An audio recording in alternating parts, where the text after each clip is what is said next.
ಅದರ ವಿರೋಧಿ ನಾನು. ಸಾಮಾನ್ಯವಾಗಿ ನನ್ನ ಮನಸ್ಥಿತಿ ಏನು ಅಂದರೆ, ಆ ಥರ ಹೊಟ್ಟೆ ಇರೋರಿಗೆ ಒಂದು ಸ್ಕೇಲ್ ಬಂದಾಗ ಪ್ರಮೋಷನೇ ಕೊಡಬಾರ್ದು ಅಂತ. ಅಂದರೆ ವಿ ಶುಡ್ ಆಲ್ವೇಸ್ ನಮಗೆ ಆದಂಥ ಒಂದು ಮೇಡಮ್ ಹೇಳಿದ್ರು ಚೆಕ್ ಲಿಸ್ಟ್ ಅಂತ, ಅದು ಮೀರಬಾರ್ದು ಯಾವುದೇ ಒಂದು ಕಾರಣಾಂತರಕ್ಕೂ. ಅದು ಎಲ್ಲೋ ಒಂದು ಈ ಒಬೆಸಿಟಿಗಳು ಜಾಸ್ತಿ ಆಗಿಬಿಡುತ್ತೆ. ನಾವೇನು ಕಡ್ದು ಕಟ್ಟೆ ಹಾಕುವಂಥ ದೊಡ್ಡ ಕೆಲಸ ಏನು ಅಂಥದ್ದೇನು ನಮಗೇನು ಇರೋದಿಲ್ಲ.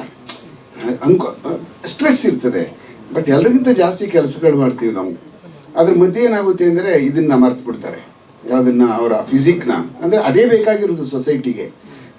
ತಾರಗಂಟೆ ನಿಂತ್ಕೋಬೇಕು, ಆಮೇಲೆ ಸಾರ್ವಜನಿಕರ ಮಧ್ಯೆ ನಿಂತ್ಕೊಂಡು ಕೆಲಸ ಮಾಡುವಂಥ ಸಮಯದಲ್ಲಿ ಅತ್ಯಂತ ಶಕ್ತಿ ಬೇಕು.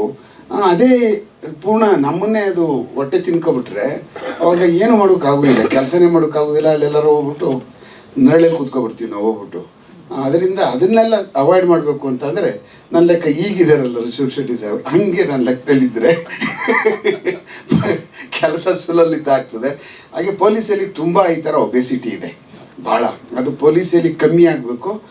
ಅವರು ಸ್ವಯಂ ಶಿಸ್ತನ್ನೇ ಏರ್ಕೋಬೇಕು ಜೀವನದಲ್ಲಿ.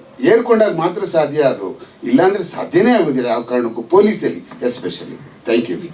ಸ್ವಾದಿಷ್ಟತೆಯ ಸ್ವಾದ, ತಾಜಾತನದ ಆಹ್ಲಾದ, ಉತ್ತಮ ಆರೋಗ್ಯ ಮತ್ತು ಹೆಚ್ಚಿನ ರೋಗ ನಿರೋಧಕ ಶಕ್ತಿಯ ವೃದ್ಧಿಗೆ ಈಗ ನಿಮಗೆ ಸಿಗುತ್ತಿದೆ ಉತ್ತಮ ಗುಣಮಟ್ಟದ ಪೌಷ್ಟಿಕಾಂಶ Shri Vaidik millet health mix. ಇದು ಸಿರಿಧಾನ್ಯಗಳ ಸಂಪತ್ತು.